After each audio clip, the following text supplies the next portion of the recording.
And now back to your regularly scheduled deprogramming.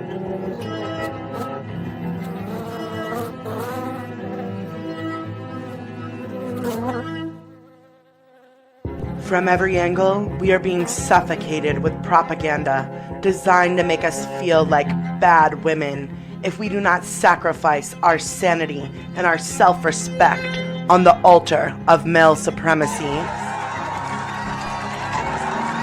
Trans women are women! Trans women are women! Trans women are women!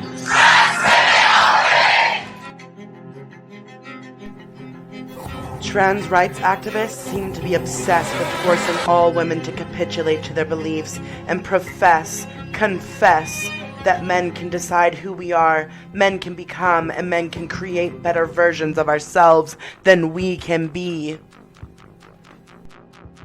The Violence Against Women Act first became law back in 1994, and it's been reauthorized by Congress about every 5 years since then. But the law lapsed during the government shutdown in February. The bill preserves the vital progress that was made in the 2013 reauthorization to protect the LGBTQ community. In its earliest forms, VAWA defended female space. In 2013, protections for Native and global majority women were enhanced, but one small addition to the act dissolved all of its sex-based provisions. VAWA now protects the nebulous concept of gender identity, defined in Title 18 as actual or perceived gender-related characteristics. This is a circular definition. Gender identity. So gender identity is someone's internal sense of being male, female, neither of these, both, or another gender or genders.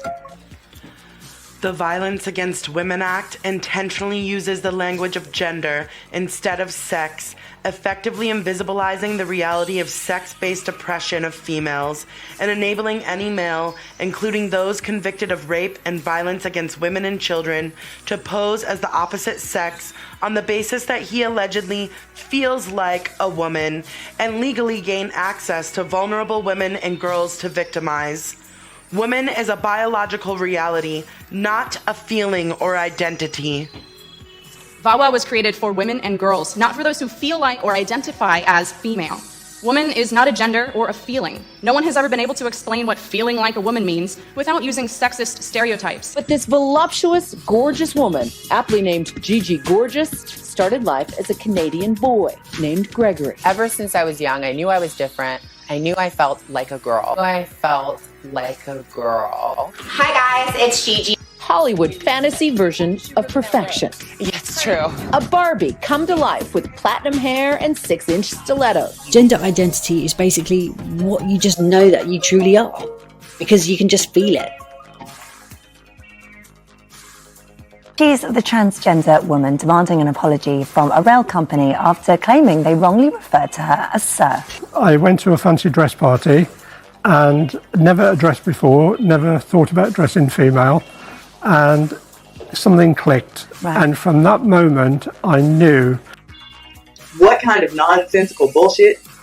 You know, I see myself as all genders. I'm a fucking woman. Fucking respect that. Don't call me a man. The usage of the language of gender identity versus sex-based language in the Violence Against Women Act legally forces women who are imprisoned, including pregnant women, to share cells and intimate facilities like showers and bathrooms with males who have committed rape and other violent crimes against women and children. What kind of nonsensical bullshit? So, okay. So you still have a dick, and we should just let you into the women's shelter or the women's prison because you say, based on your own personal identity field, that you should be left, that you're a woman. You claim woman. This is the biggest fear that they bring up, that you're going to have people who may not even be transgender in bathrooms and settings where people are naked and their privacy rights are being violated. The deceptive language in the Violence Against Women Act forces women who are homeless and who have been abused, raped, battered, and stalked to share intimate spaces, including sleeping quarters, bathrooms, and showers with males who have committed rape and other violent crimes against women and children. This fellow, Christopher Hambrook, I mean, there's no suggestion that he was transgendered. He just wanted to try and disguise himself as a woman in a women's shelter to effectively rape vulnerable women. Yeah, he sexually assaulted 4 women, one of them a 5-year-old girl. He took advantage of the law in order to sexually assault women. Political correctness aside, let's consider the victims in this situation. I potentially could have been one of those victims. All women are victims in this situation. We had another case in BC with a rape crisis centre where the most vulnerable broken women go for help, and someone who was going through the process of being the surgery and so on, again, forgive me, I don't understand the semantics completely, but hadn't completed it yet, and wanted to work on the front desk, and the people there said, you can't, because it would be traumatic for these women. Why does their right trump mine? I don't want to be changing in front of someone who may have male genitalia. I just don't. Homeless Fresno women say the last place they could go to feel safe is now dangerous because they're forced to shower with a transgender woman.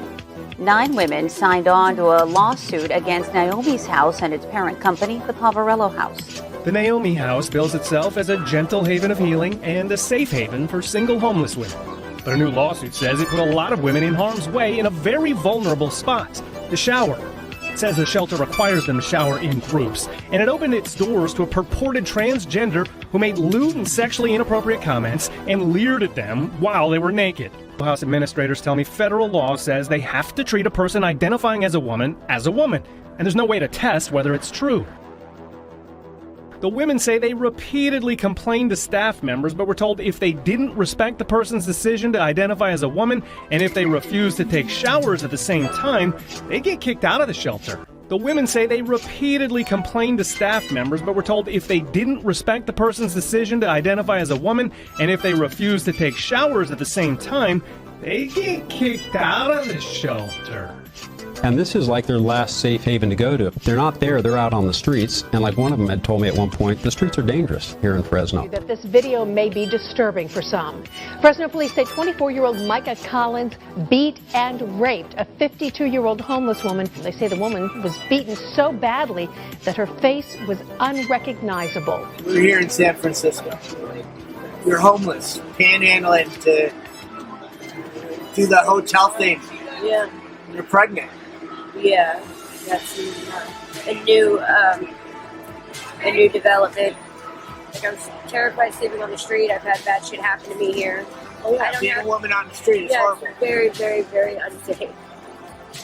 Women don't need to identify as female in order to be women. Woman means adult human female. New gender identity laws allow male people to claim womanhood. The Violence Against Women Act has become the Violence Against Anybody Act. Its original sex-based protections are now meaningless because men with gender identities who commit violence against women are protected by federal law. A woman equals adult human female. So by claiming woman, what is that? What are you saying? You're saying that you are an adult human female. Okay, so that's nonsense. Since the rise of patriarchal so-called civilization, we have been subjected to unnatural subversion and inversion of all things female. Woman is the creator and giver of life. Yet the books men have written into his story tell a different narrative, a fantasy tale in which males become the creators and controllers of life. This fantasy has given rise to a brutal reality where females the world over have been violently belittled, dehumanized, and subjugated, seemingly in a fit of retaliation for our ability to bring life into this plane of existence. Regardless of race, ethnicity, nationality, or religion, males have historically written themselves into his story as the rulers and dominators, while women have been cast into the demeaning and dehumanizing roles of servant, sex slaves, prostitutes, breeders, and property. Women the world over continue to fight and resist the entitlement of males who seek to control our bodies and our ability to reproduce. As women have fought back, so too have men made it more clear that they will stop at no level of depravity or deception to put us back into our so-called place. We are inundated with propaganda that denies that women are targets of violence based on our sex alone. Today, an alleged progressive and socially acceptable narrative has been forced upon us women, that we are privileged over males who choose to feminize themselves and claim to feel like women. This misogynistic rhetoric conveniently ignores that it is females that are made subject to horrific forms of violence targeted at us because of our sex, such as prostitution, sex trafficking, honor killings, female genital mutilation, child marriage, forced pregnancy, selective abortion, rape, and domestic violence.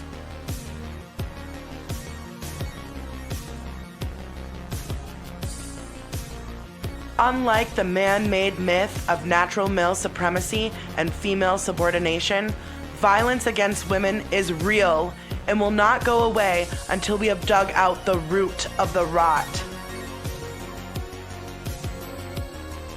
In recent times, the patriarchal power structures of the West have made attempts to placate women's anger and resistance to male violence by enacting laws in their male-dominated system, allegedly meant to protect women and girls. Contrary to boasting the word women in its name, VAWA, as it is commonly called, is now being weaponized to force women to accept transgender ideology and give up our right to female sex-segregated spaces. It doesn't matter if a specific male that you know who identifies as transgender would never hurt a woman or child. The reality is, the language of gender identity invisibilizes the true experiences of sex-based oppression women and girls are subjugated to in a global male supremacist society. One must be deeply down the rabbit hole of doublethink to believe that transgender ideology is in any way subversive to patriarchy. Many people think gender identity is the next frontier of social justice, but they couldn't be more wrong. Gender is based on rigid sex roles and superficial stereotypes that legitimize male dominance and female subordination. This harmful hierarchy is something that women and girls can never identify out of. Female fetuses cannot identify out of sex-selective abortion. Global majority women cannot identify out of genital mutilation or forced impregnation. Women and girls are targeted by men because of our female sex, because the doctrine of gender codes females as subhuman.